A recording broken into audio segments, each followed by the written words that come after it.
Bismillahirrahmanirrahim. Assalamualaikum warahmatullahi wabarakatuh.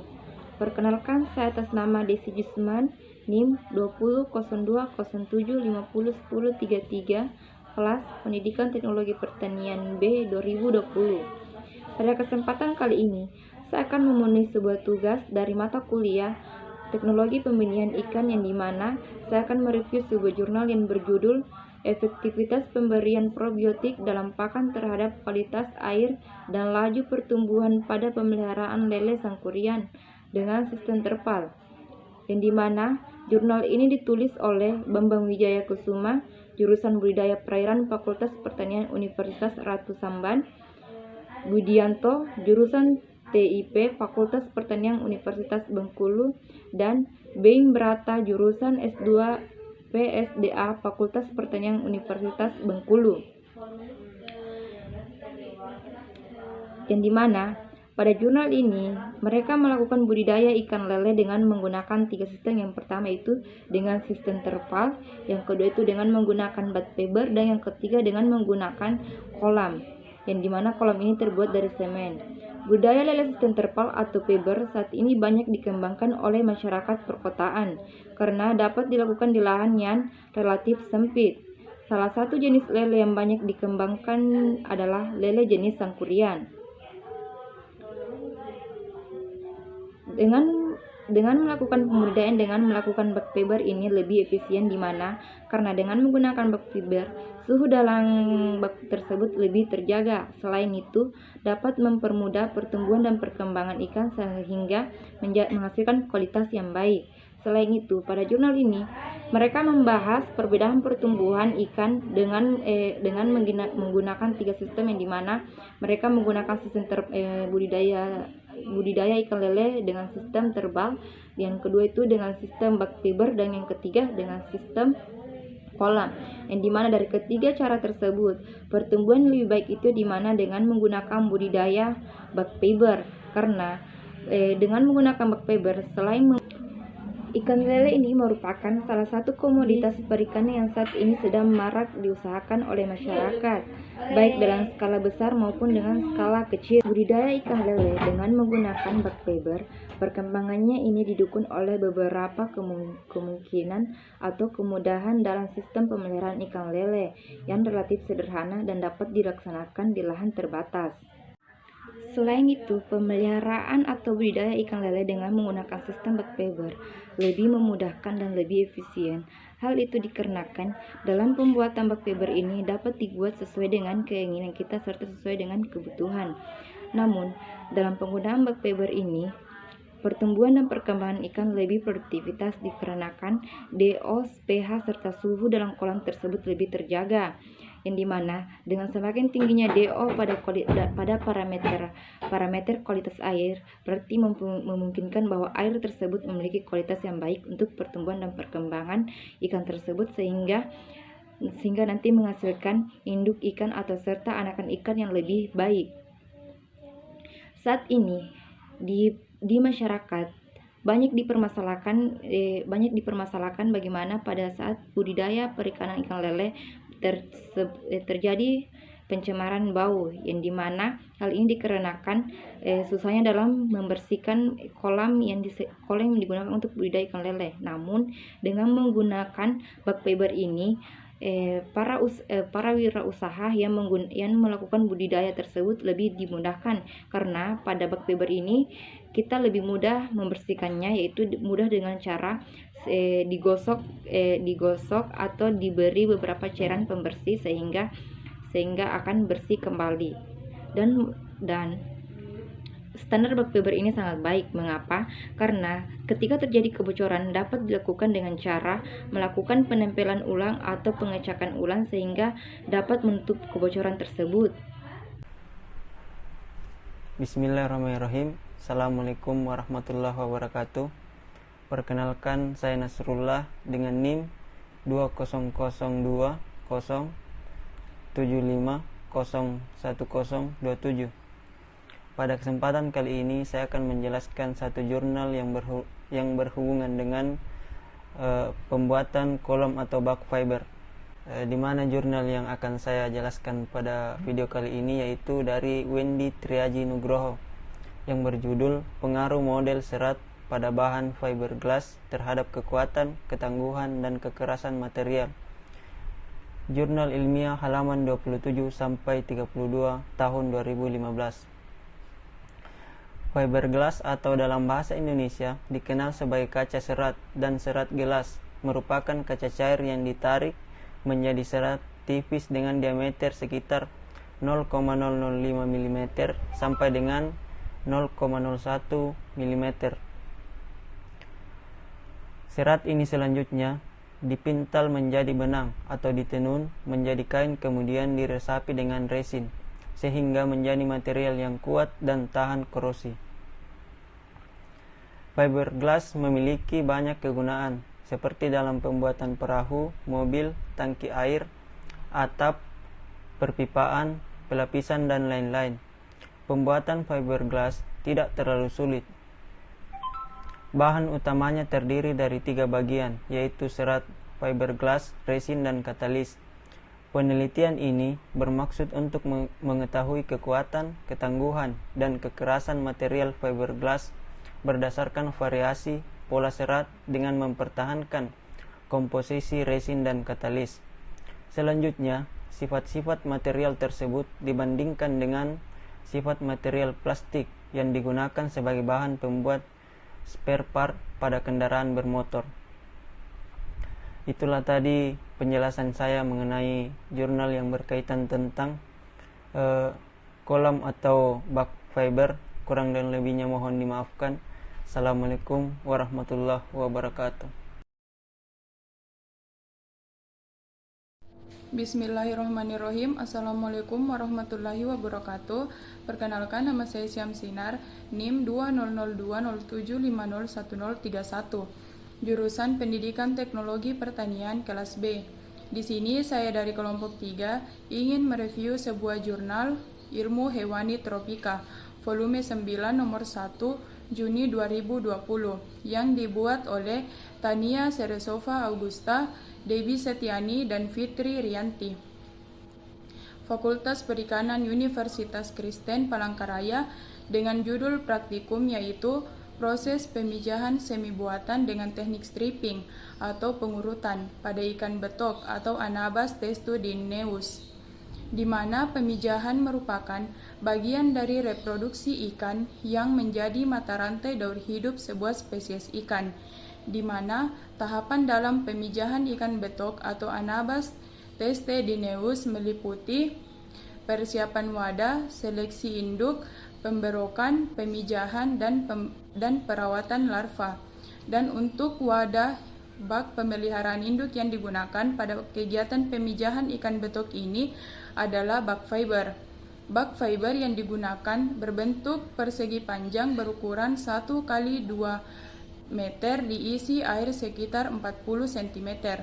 Awal persiapan wadah yang dilakukan terlebih dahulu yaitu mempersiapkan bak fiber yang akan digunakan sebagai tempat pemijahan ikan betok. Sebelum bak digunakan, harus dibersihkan dan dibilas dengan air dan dicuci lalu dikeringkan guna untuk menghindari tempat pemijahan dari bakteri yang bisa saja menghambat proses pemijahan, dan aerator juga perlu dipersiapkan. Penggunaan Ovaprim sangat efektif pada pemijahan ikan betok dan larva yang dihasilkan 10.000 ekor dengan dosis yang disuntikkan 0,1 ml per kilogram, serta kualitas dan kuantitas hasil penetasan telur baik kualitas air sangat berpengaruh dengan keadaan yang dibutuhkan oleh ikan untuk melakukan pemijahan dan kelangsungan hidup larva ikan betok. Suhunya 28,80 Celcius, DO 3,01 mg per liter, dan pH 4-6. Itulah tadi review jurnal dari saya. Kurang dan lebihnya mohon dimaafkan. Wabillahi taufik wal hidayah. Wassalamualaikum warahmatullahi wabarakatuh. Bismillahirrahmanirrahim. Assalamualaikum warahmatullahi wabarakatuh. Perkenalkan, nama saya Irma Nur Jalil dari kelas PTPB kelompok 3. Di sini saya akan mereview jurnal mengenai pembuatan kolam fiber.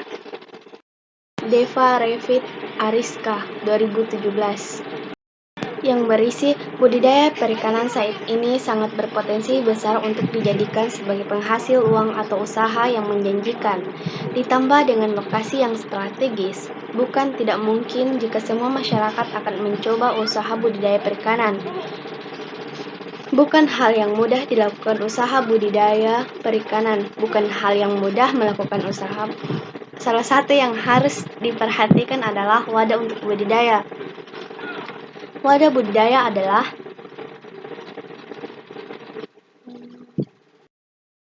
tempat yang digunakan untuk menampung media budidaya sehingga proses budidaya dapat dijalankan. Banyak sekali jenis wadah yang dapat digunakan tergantung keperluannya. Biasanya, wadah disesuaikan dengan komoditas yang akan dibudidayakan. Salah satu wadah budidaya adalah bak. Pada mulanya, kegiatan budidaya ikan dilakukan secara sederhana dengan membangun wadah budidaya secara tradisional. Akan tetapi tingginya permintaan ikan air tawar di pasar memicu perkembangan teknik budidaya untuk mendapatkan hasil produksi yang maksimal. Dengan menggunakan bak pembudidayaan tidak perlu melakukan penggalian tanah atau yang lebih efisien. Merupakan wadah budidaya yang berada di atas permukaan tanah. Penggunaan wadah budidaya menggunakan bak disesuaikan dengan skala produksi budidaya dan hampir sama dengan kolam. Bak dapat dikelompokkan menjadi bak pemijahan, bak penetesan, bak pemeliharaan, dan bak pemberokan. Bak yang digunakan untuk tempat pemijahan ikan biasanya terbuat dari beton atau fiber.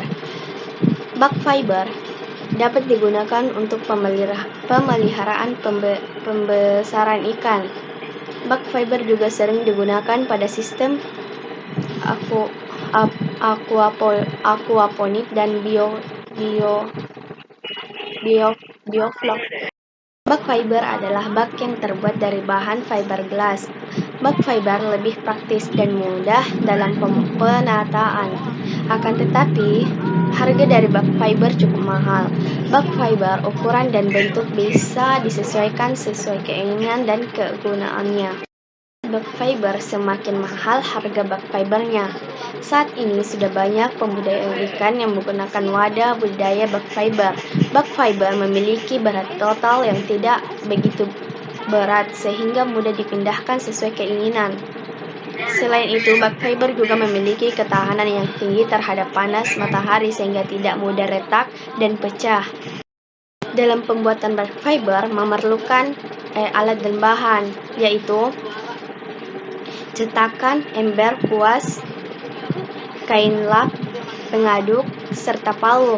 Untuk bahannya digunakan adalah resin, trigonox atau katalis, pewarna blue, matte atau serat fiber, mirror glass, dan PVA. Dalam perawatan bak fiber juga mudah, hanya dengan membuka outlet dan membersihkan bak fiber dengan diusap menggunakan kain atau pinsikat yang lembut. Bak fiber jika terkena benturan benda keras akan mudah pecah dan menjadi bocor. Sekian review jurnal dari saya. Kurang dan lebihnya mohon dimaafkan. Wassalamualaikum warahmatullahi wabarakatuh. Assalamualaikum warahmatullahi wabarakatuh. Perkenalkan, nama saya Zulfani Rahmadini, NIM 202207501032. Di sini saya akan mereview jurnal untuk memenuhi tugas praktikum teknologi pembenihan ikan. Dengan judul jurnal, penggunaan media yang berbeda dalam meningkatkan pertumbuhan dan kelangsungan hidup benih ikan arwana silver. Penulis Ulil Amri, Eka Indah Raharjo, dan Farida. Jurnal Ruwaya Vol 5 nomor 1 tahun 2017 dengan jumlah halaman 5 halaman. Adapun hasil dari penelitiannya yaitu media budidaya yang berbeda memberikan pengaruh terhadap pertumbuhan setiap organisme yang berhubungan dengan lingkungan. Setiap media budidaya yang berbeda seperti bak fiber, kolam terpal serta bak semen memiliki hubungan erat terhadap kualitas air, sehingga mempengaruhi laju pertumbuhan pada organisme akuatik. Pertumbuhan ikan dipengaruhi oleh dua faktor, yaitu faktor internal yang meliputi genetik dan kondisi fisiologis ikan, serta faktor eksternal yang berhubungan dengan lingkungan. Faktor eksternal tersebut yaitu komposisi kualitas kimia dan fisika air, bahan buangan metabolik, ketersediaan pakan, dan penyakit. Berdasarkan hasil pertumbuhan berat mutlak benih ikan arwana silver, selama penelitian ini diketahui bahwa pada perlakuan fiberglass memberikan pertumbuhan berat yang berbeda sangat nyata dengan perlakuan kolam terpal dan perlakuan bak semen. Perbedaan intensitas cahaya menyebabkan ikan memberikan respon yang berbeda kepada tiga perlakuan. Semakin kuat intensitasnya, maka respon ikan semakin tinggi dalam hal mencari makanan. Perbedaan intensitas ini menyebabkan ikan memberikan respon yang berbeda pada setiap perlakuan. Pada perlakuan fiberglass memberikan hasil yang tertinggi, diikuti perlakuan bak semen, dan yang terendah perlakuan kolam terpal. Pada perlakuan bak fiber memberikan laju pertumbuhan panjang mutlak benih ikan arwana silver yang berbeda nyata dengan perlakuan kolam terpal dan bak semen. Adapun kelebihan dari jurnal ini yaitu memaparkan secara jelas dan lengkap hasil penelitiannya. Penulis jurnal ini teratur dan sesuai dengan kaidah pembuatan penulisan jurnal. Kata yang digunakan dalam jurnal ini bersifat baku dan sesuai dengan kamus EYD Bahasa Indonesia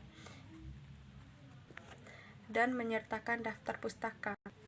Sekian review jurnal dari saya. Kurang dan lebihnya mohon dimaafkan. Wassalamualaikum warahmatullahi wabarakatuh. Perkenalkan, nama saya Ihwani Fattah, NIM 200207501030. Pada kesempatan ini saya akan mereview jurnal untuk memenuhi tugas praktikum teknologi pembenihan ikan dengan judul jurnal yaitu penggunaan berbagai wadah untuk pembudidayaan ikan hias air tawar yang ditulis oleh Darti Satyani dan Bambang Priyono. Nama jurnal yaitu Media Aquaculture Volume 7 nomor 1 tahun 2012 dengan jumlah halaman sebanyak 6 lembar. Adapun hasil dari penelitian jurnal ini yaitu bisnis ikan hias memiliki prospek yang sangat menggiurkan, tidak memerlukan modal besar dalam membudidayakannya, tidak memerlukan keterampilan yang khusus, serta pasarnya pun terbilang cukup mudah, terutama di kota-kota besar. Selain itu, usaha pembudidayaan ikan hias tidak membutuhkan lahan yang luas dan dapat dilakukan oleh setiap anggota keluarga dalam jangka waktu yang relatif singkat. Jenis-jenis ikan hias yang dapat dibudidayakan antara lain jenis ikan skilit, platis, lemon, cupang, black ghost, manfish, palmas, guppy, diskus, oscar, dan lain sebagainya. Cara membudidayakan ikan hias dapat bersifat tradisional, semi-intensif, ataupun secara intensif dengan sarana dan prasarana yang beragam, tergantung kemampuan finansial yang menjalaninya. Untuk mendapatkan hasil budidaya ikan hias yang baik, dapat dilakukan dengan selalu menjaga kualitas dan kuantitasnya. Dalam menjaga kualitas dan kuantitas tidak terlepas dari cara budidaya ikan hias yang dilakukan. Oleh karena itu, dalam kegiatan budidaya ikan hias perlu diperhatikan beberapa, salah satu diantaranya air media. Dalam budidaya ikan hias, air merupakan media yang penting dan mutlak diperlukan. Oleh karena itu, penggunaan air harus benar-benar sesuai dengan kebutuhan hidup ikan, baik kualitas maupun kuantitasnya. Air yang bersih dan tidak mengandung bahan pencemar merupakan media yang sangat baik untuk kehidupan ikan. Agar penggunaan air efisien dan selalu terjaga kualitas dan kuantitasnya, maka diperlukan wadah yang memenuhi syarat untuk aktivitas ikan selama dalam pembudidayaannya. Kebanyakan ikan hias memiliki ukuran yang kecil. Dengan demikian, wadah yang digunakan untuk pemeliharaannya pun harus berukuran kecil pula. Penggunaan wadah untuk budidaya ikan hias tidak memerlukan tempat yang besar dan luas seperti halnya ikan konsumsi. Dengan demikian, ruangan atau wadah yang digunakan dapat menghemat tempat. Sesuai dengan namanya, maka ikan yang digunakan sebagai penghias ruangan atau tempat yang dipandang mata dengan baik menyenangkan. Untuk itu, dalam budidaya dan pemeliharaan ikan hias tersebut, wadahnya harus benar-benar mudah dikontrol agar ikan yang dipelihara tetap berkualitas baik. Budidaya ikan hias dapat menggunakan wadah dari berbagai jenis selama tidak bocor. Wadah budidaya yang sering digunakan untuk ikan hias adalah akuarium, kolam tanah, bak semen, kolam terpal atau plastik, bak fiberglass dengan ukuran yang beragam. Selain itu juga dapat dimanfaatkan barang-barang bekas yang tidak bocor dan dapat ditambal dengan ukuran dan diameter yang beragam ukurannya. Wadah pembudidayaan ikan hias ini terdiri atas wadah perawatan induk, pemijahan, penetasan telur, pendederan, pembesaran, dan penampungan hasil. Bahan wadah tidak mempengaruhi kehidupan ikan. Beberapa bahan yang hanya mempengaruhi kehidupan ikan, misalkan bahan dari besi atau logam yang nantinya akan berkarat. Bila terkena air, akan berpengaruh pada kualitas air, sekaligus pada kehidupan ikannya. Mudah dikelola. Sebaiknya wadah untuk memelihara ikan, utamanya budidaya, mudah dikelola. Adapun kelebihan dari jurnal ini yaitu sudah menggunakan bahasa yang baku sehingga bahasanya mudah dipahami dan dimengerti. Mungkin cukup sekian yang dapat saya sampaikan. Kurang dan lebihnya mohon dimaafkan. Assalamualaikum warahmatullahi wabarakatuh. Assalamualaikum warahmatullahi wabarakatuh. Perkenalkan, saya Rusni Rahmasari dari kelas B kelompok 3 praktikum TPI. Saya akan memaparkan sedikit materi dari jurnal penyiapan bak dan air budidaya ikan kerapu. Bak yang digunakan untuk pendederan ikan kerapu ini dapat berupa bak beton, fiberglass, dan kayu dilapisi plastik atau akuarium. Ukuran bak dapat bermacam-macam dan biasanya dapat menentukan kepadatan dan ukuran benih yang akan ditebar. Pendederan kerapu ini dapat berbentuk bulat atau 4 persegi panjang menggunakan bak dari bahan fiberglass umumnya berukuran 2 x 5 meter x 1,2 meter x 0,7 meter yang hanya dapat ditebari benih ikan kerapu sebanyak 2000 ekor per wadah dengan kepadatan dan ukuran benih yang sama. Bak ini juga dilengkapi dengan pipa pemasukan dan pengeluaran air serta selang aerasi. Sebelum benih ditebar, bak pemeliharaan dan peralatan yang digunakan harus dibersihkan terlebih dahulu. Bak pendederan disiram dengan desinfektan berupa larutan kaporit 100-150 ppm pada seluruh sisi bagian dalam bak dan didiamkan selama 24 jam. Penyiraman dengan kaporit ini untuk mempermudah pekerjaan dan membersihkan dasar serta dinding bak dari kotoran yang menempel. Setelah itu bak dan peralatan disikat dan dibilas dengan menggunakan air tawar sampai bau kaporit hilang, kemudian dikeringkan selama sehari. Kegiatan pembersihan ini bertujuan pula agar semua organisme yang menempel atau bakteri di dinding bak dan peralatan ini mati. Setelah bersih, bak diisi air dan diaerasi selama 2 hari sebelum digunakan. Assalamualaikum warahmatullahi wabarakatuh. Perkenalkan, nama saya Jendro Kristo dari kelompok 3 Praktikum Teknologi Pembenihan Ikan 2020. Pada kesempatan kali ini saya akan menjelaskan tentang penggunaan kolom fiber sebagai wadah pembenihan ikan patin. Yang bisa saya simpulkan dari jurnal yang telah saya baca itu adalah di mana dia itu menggunakan kolom fiber namun dilengkapi dengan instalasi aerasi dan sistem resirkulasi, di mana sistem resirkulasi ini adalah budidaya dengan menggunakan kembali air yang telah digunakan dan dikeluarkan dari kegiatan budidaya. Jadi dari sistem resirkulasi ini itu menggunakan menggunakan kembali air yang telah digunakan. Penggunaan sistem ini tersebut secara umum memiliki beberapa kelebihan. Yang pertama itu adalah penggunaan air per satuan waktu yang relatif rendah. Yang kedua itu fleksibilitas lokasi budidaya. Yang ketiga, budidaya yang terkontrol dan lebih higienis. Yang keempat itu kebutuhan akan ruang atau lahan relatif kecil. Yang selanjutnya itu kemudahan dalam mengendalikan, memelihara, dan mempertahankan kualitas air budidaya. Jadi dengan menggunakan sistem resirkulasi ini maka penggunaan air per satuan waktu itu relatif lebih rendah, di mana budidaya dengan menggunakan sistem resirkulasi dalam bak fiber ini memiliki peran penting dalam mengontrol temperatur air, pakan, oksigen terlarut atau DO, dan buangan metabolit media budidaya, sehingga kepadatan akan mungkin ditingkatkan tanpa menurunkan laju pertumbuhan ikan yang dibudidayakan. Namun pada jurnal ini tuh dia menggunakan wadah pengujian berupa bak fiber kotak yang dengan memiliki kapasitas 30 liter dilengkapi dengan yang tadi instalasi aerasi dan sistem resirkulasi. Dari yang tadi itu sistem resirkulasi yang memiliki peranan dalam mengatur temperatur air itu, karena dari temperatur air ini itu bisa sangat mempengaruhi proses budidaya. Misalnya dari itu yang kalau terlalu tinggi temperatur pada suatu suhu kolam, maka itu dapat mengakibatkan ikan itu menjadi stres atau daya tahan tubuh ikan itu menurun, bahkan tidak jarang juga yang mengakibatkan kematian. Terus yang tadi juga itu yang budidaya resirkulasi itu mengontrol oksigen terlarut atau DO itu, karena nilai oksigen yang terlarut yang berada di bawah kisaran optimum untuk pemeliharaan benih ikan itu memberikan dampak menurunnya tingkat sintasan benih ikan patin pasupati atau ikan yang dibudidayakan ini.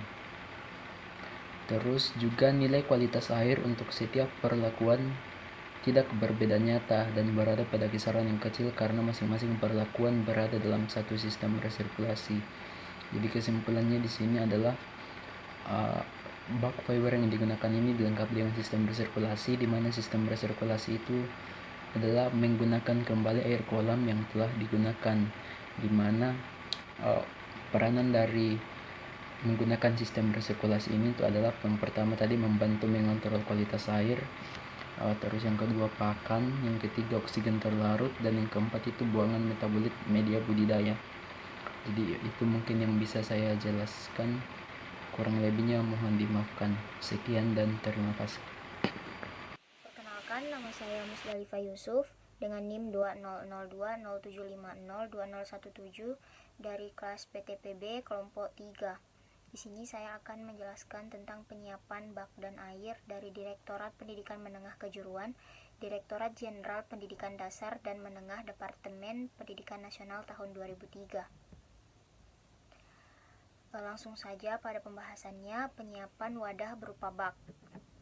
Penggunaan bak yang digunakan untuk pendederan ikan kerapu ini dapat berupa bak beton, fiberglass, bak kayu dilapisi plastik atau akuarium. Ukuran bak dapat bermacam-macam dan biasanya dapat menentukan kepadatan dan ukuran benih yang akan ditebar.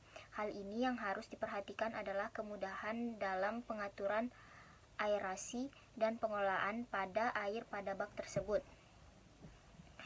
Jadi bak harus dilengkapi dengan pipa pemasukan dan pipa pengeluaran air. Bak yang digunakan untuk pendederan kerapu ini dapat berbentuk bulat atau 4 persegi panjang.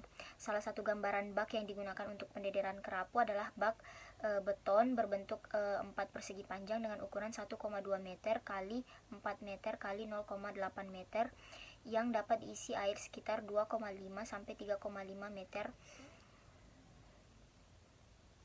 Pada bak ini dapat ditebar 2.500 sampai 3.500 ekor benih kerapu yang berukuran 1,5 sampai 3 cm atau dengan padat sekitar 1 ekor per liter.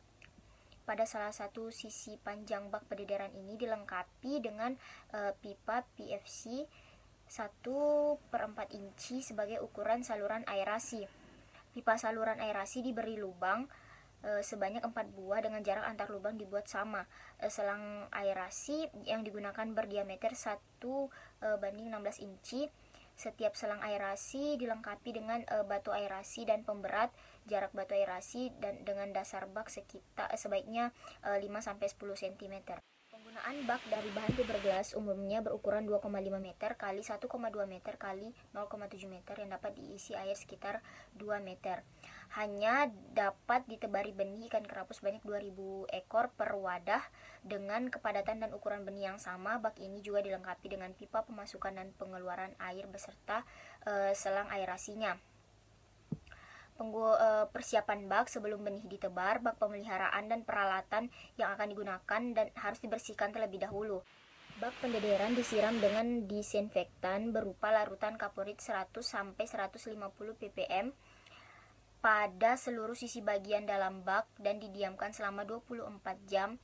Penyiraman dengan kaporit ini untuk mempermudah pekerjaan membersihkan dasar dan dinding bak dari kotoran yang menempel. Setelah itu, bak dan peralatan disikat dan dibilas dengan menggunakan air tawar sampai bau kaporit hilang. Kemudian dikeringkan selama sehari. Kegiatan pembersihan ini bertujuan pula agar semua organisme yang menempel atau bakteri di dinding bak dan peralatan lainnya mati. Setelah bersih, bak diisi air laut dan diaerasi selama 2 hari sebelum digunakan. Sekian penjelasan dari saya.